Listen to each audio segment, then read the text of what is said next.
इस कहानी को सुनने के बाद आप भी कभी रात में सफ़र नहीं करेंगे तो फटाक से अपने कान में ईयरफोन डाल लीजिए और डर का एक्सपीरियंस करने के लिए एक बार फिर से तैयार हो जाइए। मैं हूं विवेक और आप देख रहे हैं हंटिंग वर्ड्स। कहानी पर आगे बढ़ूं, अगर आपने चैनल सब्सक्राइब नहीं किया है तो चैनल सब्सक्राइब कर सकते हैं। ये कहानी असम के रविंद्र की है, जो असम में एक टीचर की नौकरी किया करते थे और रोज अपने घर से उस स्कूल में पढ़ाने के लिए एक प्राइवेट बस में आते थे। इनकी फैमिली में इनके अलावा 2 मेंबर्स और थे, इनका बेटा और इनकी वाइफ, जो घर पर ही रह के कामकाज किया करती थी। रविंद्र कहते हैं कि मैं भी भूतों में विश्वास नहीं करता था, लेकिन उस घटना के बाद मुझे रियलाइज हुआ कि वास्तव में धरती पर भूत रहते हैं और वो देखने में हमारे ही जैसे होते हैं, बस फर्क कुछ ही चीजों का होता है। अब इस कहानी को मेरे नजरिए से सुनते हैं। मैं स्कूल की छुट्टी होने के बाद जाके चुपचाप बस स्टॉप पर बैठा हुआ था। मैंने घड़ी में देखा तो उस समय 4 बज रहे थे और मेरे बस का टाइम 4:30 का था। मेरे साथ अगल बगल में बस स्टॉप पर काफी पब्लिक बैठी हुई थी और वो भी इसी बस का वेट कर रही थी, क्योंकि ये हमारे गांव में जाने वाली लास्ट बस थी। जो लोग देहात गांव साइड में रहते हैं तो वहाँ पर एक लिमिट होती है हर चीज़ की, वो इस चीज़ को भली भांति समझते होंगे, जानते होंगे। मैं बस का वेट कर रहा था, लेकिन बस 5 बजे तक उस बस स्टॉप पर आई ही नहीं। मैंने बस स्टॉप के पास के काफ़ी दुकानदारों से पता लगाने की कोशिश की कि आखिर ये बस लेट क्यों है, लेकिन किसी के पास भी इसका जवाब नहीं मिला और थक हार के मैं चुपचाप बस स्टॉप पर ही बैठ गया। रात के 7 बज चुके थे जब हमारी बस आई और हम सब एक एक करके उस बस में चढ़ गए और मैं जाकर पीछे वाली सीट पर बैठ गया। मैंने बस के ड्राइवर से पूछा कि आखिर क्या हुआ था कि आज बस लेट आई। तो बस का ड्राइवर कहने लगा कि बस के इंजन में कुछ प्रॉब्लम थी, उसी को ठीक कराने में हमें ज़्यादा टाइम लग गया। और इतना सुनने के बाद मैं जाकर सीट पर बैठ गया। ड्राइवर ने बस स्टार्ट की और हम लोग जाने लगे, लेकिन मुझे उस बस में आज कुछ अजीब सा फील हो रहा था। मुझे लग रहा था कि ये बस हो सकता है कि रास्ते में फिर से खराब ना हो जाए, क्योंकि दिन का समय बुरे समय के साथ शुरुआत होता है तो आखिरी समय यानी कि बीतता भी है बुरे ही समय के साथ। और आखिर में वही हुआ। कुछ दूर जाने के बाद बस से बहुत तेज आवाज आई। ऐसा लगा किसी ने हमारी बस के नीचे कोई बम फोड़ दिया हो। ड्राइवर ने बस तुरंत रोकी और जाकर नीचे देखने लगा और कुछ प्रतिक्रिया ना मिलने के चलते मैं भी बस से उतर गया और जाकर ड्राइवर के पास देखता हूँ तो बस का टायर पूरी तरह से फट चुका है और ऐसा लग रहा था कि मानो किसी बिल्ली ने या फिर किसी जानवर ने पंजा मारा हो। जिसके बाद ड्राइवर कंडक्टर को कहता है कि पीछे वाली डिक्की में से जैक लेकर आओ, इसका हमें टायर चेंज करना पड़ेगा और दूसरा उपाय कोई है नहीं। मैंने ड्राइवर से पूछा कि अभी कितना समय लगेगा इसे बदलने में, तो ड्राइवर कहता है कम से कम आधा घंटा तो लग ही जाएगा। और ड्राइवर ने बस के सारे पैसेंजर्स को एक एक करके उतार दिया। हालांकि बस की लाइटें जल रही थी, कोई भी डरने की बात नहीं थी और सारे पैसेंजर बस के आगे रोशनी में जाकर बैठ गए और मैं भी कुछ देर के लिए उनके साथ ही बैठ गया और हम लोग बातें करने लगे। लेकिन तभी मुझे अपने ऐप की तलब लगने लगती है और मेरा मन सिगरेट पीने को होता है। मैंने सोचा यहाँ पर काफी लोग हैं, यहाँ पर पीना उचित बात नहीं होगी। मैं बस के पीछे जाकर खड़ा हो गया और वहाँ पर सिगरेट जलाकर पीने लगा।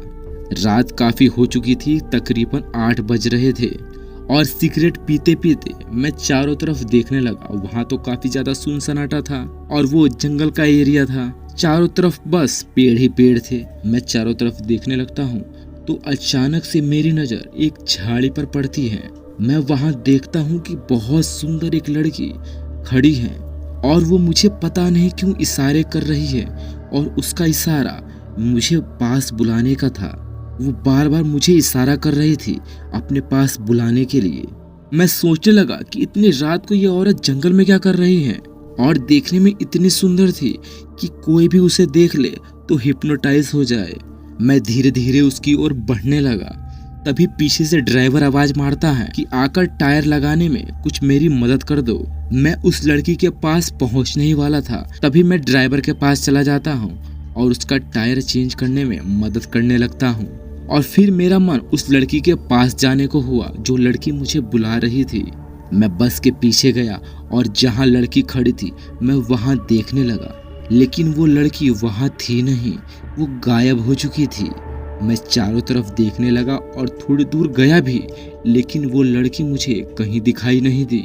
और इधर हमारी बस का टायर भी चेंज हो चुका था, जिसके बाद बस का ड्राइवर सबको आवाज मारने लगा और कहने लगा कि जल्दी से बस में बैठ जाइए, बस ठीक हो चुकी है और यहाँ से स्टार्ट होने वाली है।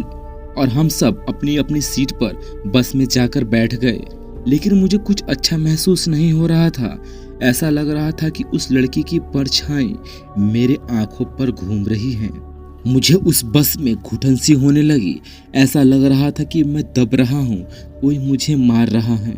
मैंने बगल वाली सीट से पानी की बोतल लेकर पानी पिया, लेकिन इससे भी मुझे कुछ राहत महसूस नहीं हुई। मैं बस के सीट पर आराम से बैठा हुआ था, लेकिन अचानक से मैं बस के सेंटर में गिर गया और ऐसा लग रहा था कि कोई लड़की मेरे गले को दाब रही है।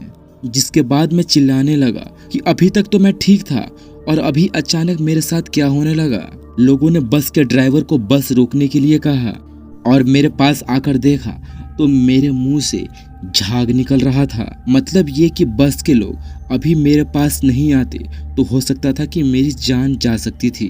और उस बस में एक बूढ़ा आदमी बैठा था, वो समझ चुका था कि मेरे साथ क्या हो रहा है।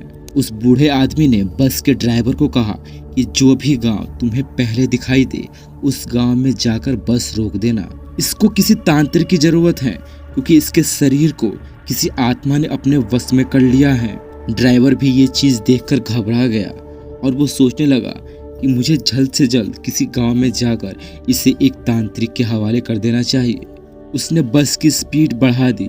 कुछ दूर आगे जाने के बाद ड्राइवर को एक गांव नजर आता है और ड्राइवर अपनी बस को उस गांव में ले जाकर खड़ा कर देता है और बस से उतरकर वहां के लोगों से पूछने लगता है कि यहाँ पर कोई तांत्रिक है क्या। और गांव का एक आदमी कहता है कि यहाँ पर तांत्रिक है, मैं तुम्हें वहां पर लेकर चलता हूँ। ड्राइवर और कंडक्टर ने मुझे अपने कंधे पर उठाया और सीधा उस तांत्रिक के पास ले गए, जिसके बाद उसने मेरे शरीर पर झाड़ फूंक किया। झाड़ फूंक होने के बाद मुझे होश आ गया और उठकर देखता हूँ मैं कि मेरे चारों तरफ काफी लोग खड़े हैं जो सिर्फ मुझे ही देखे जा रहे थे। मैंने उनसे पूछा कि आखिर मुझे हुआ क्या था, तो वहां बैठा तांत्रिक कहने लगा कि तुम्हारे शरीर को एक बुरी आत्मा ने अपने वश में कर लिया था और तुम्हारा शरीर तुम्हारे वश में नहीं था, उस लड़की के वश में था। जिसके बाद ये लोग मेरे पास लेकर आए। तांत्रिक मुझसे पूछने लगा कि तुम्हें रास्ते में कोई भूत प्रेत दिखाई दिया था क्या, या कोई तुम्हारे साथ हादसा हुआ था कि जब मेरी बस खराब हो गई थी तो कंडक्टर और बस ड्राइवर बस का टायर बदल रहे थे। सारे लोग गाड़ी के आगे बैठे थे और मैं सिगरेट पीने के लिए बस के पीछे जाकर खड़ा था। तभी जंगल में मुझे एक लड़की दिखाई दी थी जो मुझे बुला रही थी और मैं उसके पास नहीं गया। जिसके बाद मैं बस में चुपचाप तो बैठा, लेकिन उसके बाद मेरे साथ क्या हुआ मुझे पता नहीं।